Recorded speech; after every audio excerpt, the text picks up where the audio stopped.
বনি ইসরায়েলের 3 লোক সফরে বেরিয়েছে, মরুভূমির সফর, মাঝখানে তুফান। কই যাবে, কই বাঁচবে, দৌড়াদৌড়ি শুরু। দৌড়াতে দৌড়াতে এক পাহাড়ের গুহার ভেতরে আশ্রয় নিয়েছে। গুহা চিনেন তো? পাহাড়ের গুহা।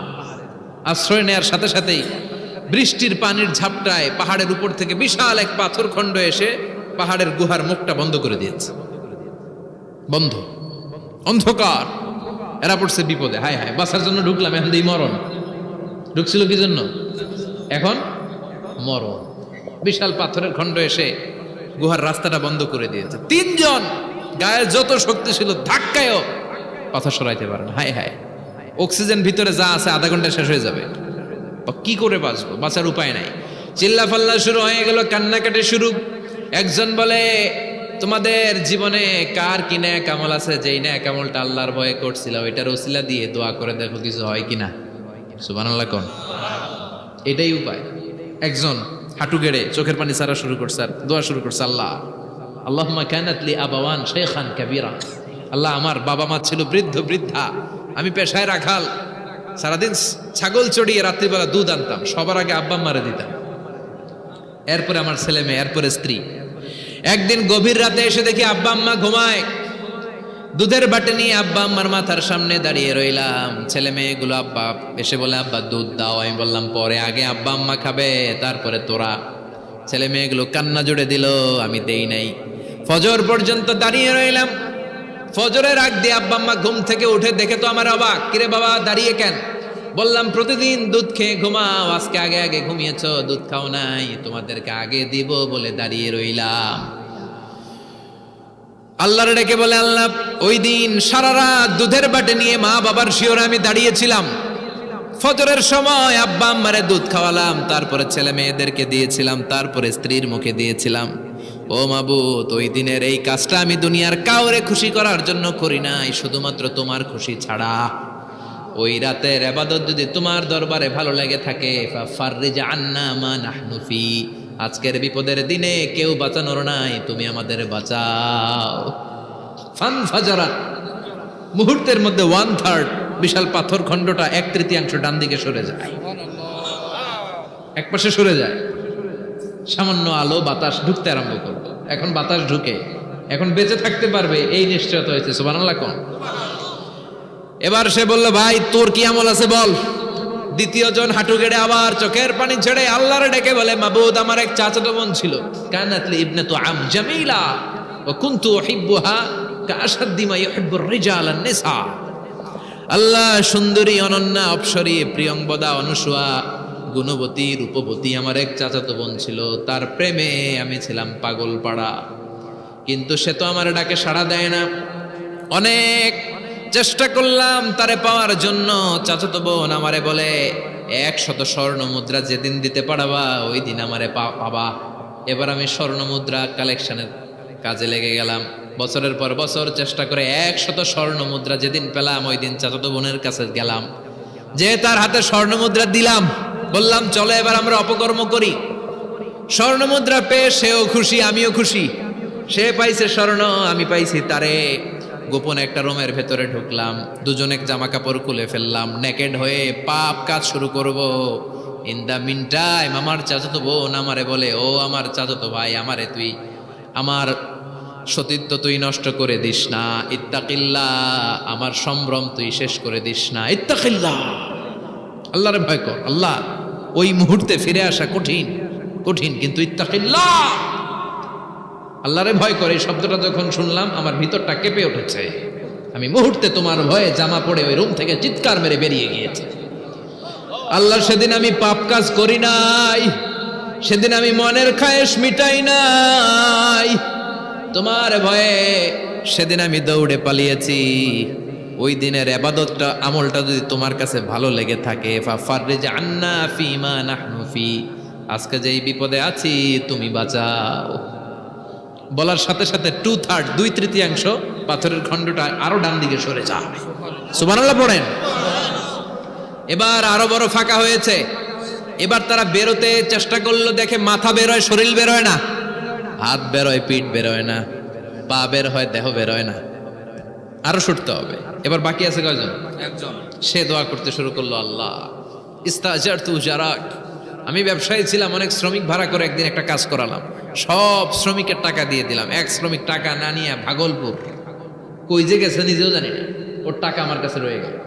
এই শ্রমিককে আর টাকাটা বুঝাই দিতে পারি নাই। এই টাকা দিয়ে আমি কয়েকটা ছাগল কিনলাম, এই ছাগলগুলো বাচ্চা দিল, ওগুলো বাচ্চা দিল, ওগুলো বাচ্চা দিল, দিতে দিতে বিশাল ছাগলের ডেইরি ফার্ম করে ফেললাম তার ওই টাকা দিয়ে। এক যুগ 12 বছর পরে সে এসে বলে আমার টাকা ফিরায় দাও। আমি বললাম এই যে ছাগলের ডেইরি ফার্ম পুরোটাই তোমার। সে বলে আতাস্তা জি মিন্নি, আমার সাথে ঠাট্টা করো? আমি পাই সামান্য কয়টা টাকা, এক যুগ আগে যেই টাকা পাইতাম ওইটা দিলেই চলবে। আমি বললাম ও শ্রমিক, তোমার টাকা দিয়ে আমি ছাগল কিনে ব্যবসা করেছি, ছাগল বাচ্চা দিয়েছে, বাড়তে বাড়তে বাড়তে বাড়তে আজকের বিশাল এই ডেইরি ফার্ম। এই ডেইরি ফার্মের মালিক আমি নই, তুমি নিয়ে যাও। বলার সাথে সাথে শ্রমিক আনন্দে নাচতে নাচতে ডেইরি ফার্ম নিয়ে যায়। ও আল্লাহ, ওই দিন যদি সে যতটুকু টাকা পাওনা ছিল অতটুকু দিলেই সে খুশি হয়ে যেত। শুধু তোমার খুশির জন্য পুরো ডেইরি ফার্ম আমি তারে দিয়ে দিয়েছিলাম। আল্লাহু আকবার। আল্লাহ, আজকের এই বিপদের দিনে আমার সেদিনের আমলটা যদি তোমার কাছে ভালো লাগে তুমি বাঁচাও। বলতে দেরি, মুহূর্তের মধ্যে বিশাল প্রকাণ্ড পাথর খণ্ডটা অন্যদিকে দৌড়ে চলে যায়।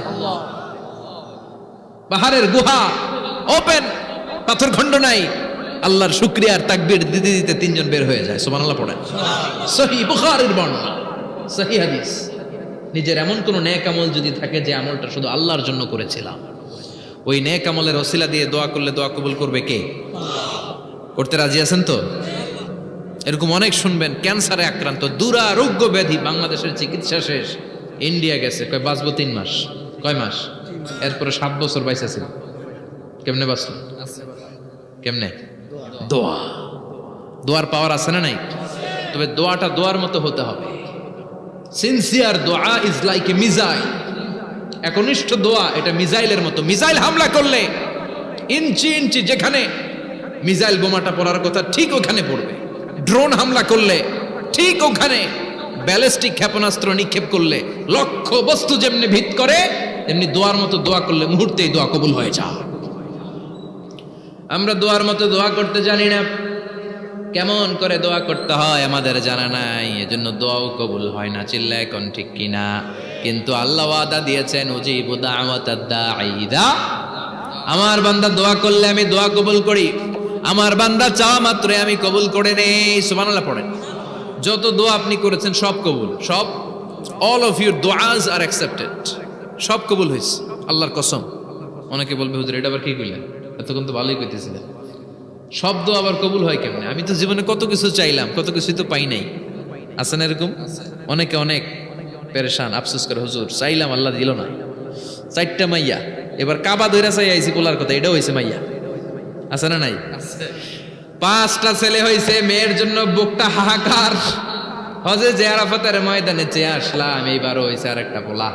আছে না নাই? কত কিছু চাইলাম, পাইলাম না, হুজুর দিল না আল্লাহ। বলে না আপনার সব দোয়া কবুল, তবে কবুল হওয়ার 3টা সিস্টেম আছে। কয়টা? 3টা। চান্দোলার ভাইয়েরা মনে থাকবে? কয়টা? 3টা। আপনি যত দোয়া করছেন সব কবুল, কারণ আল্লাহর কাছে কিছু চাইলে আল্লাহ ফিরায় দিতে জানে না। আল্লাহ জানেই না কেমনে ফিরায় দিতে হয়। সুবহানাল্লাহ কোন? চাওয়া মাত্রই আল্লাহ বলে অ্যাকসেপ্টেড, যা কবুল, দিব দিব না এটা বলতে জানে না, চাওয়া মাত্রই বলে দিব। 3 সিস্টেম। নাম্বার 1, আপনি আল্লাহর কাছে দোয়া করলেন, চাইলেন, আল্লাহ বলে দিব, বলেই তিনি দিয়ে দেন আর আপনি খুশি হয়ে যান, পেয়ে গেলেন। নাম্বার 2, আপনি আল্লাহর কাছে দোয়া করলেন, চাইলেন, তখনও আল্লাহ বলে দিব, তবে এখন না, সবুর, একটু পরে দিব। কখন দিলে আমার জন্য ভালো, আমার চেয়েও ভালো জানে কে? আল্লাহ, পরে দিবে। নাম্বার 3, চাইলেন, দোয়া করলেন, আল্লাহ তখনও বলে দেব, তবে এখনো না, পরেও না, কিয়ামতের দিন যেদিন বিপদে পড়বে ওই দিন দেব।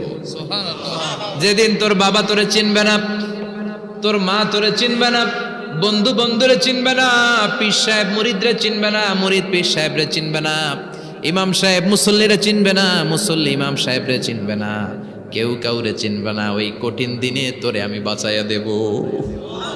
তাইলে দোয়া যা করছেন ছোটবেলা থেকে আজকে পর্যন্ত, লস হয়েছে না লাভ? লস না লাভ? প্রতিদিন শতবার তাওবা ইস্তেগফার করতে রাজি আছেন? আল্লাহর জিকির করতে রাজি আছেন তো? আর বেশি বেশি দোয়া করতে রাজি আছেন? সবাই সবার জন্য দোয়া করবো, রাজি আছেন তো? আল্লাহ আমাদের সবাইকে কথাগুলো বুঝার ও আমল করার তৌফিক দান করুক। আমরা পড়ি আমিন।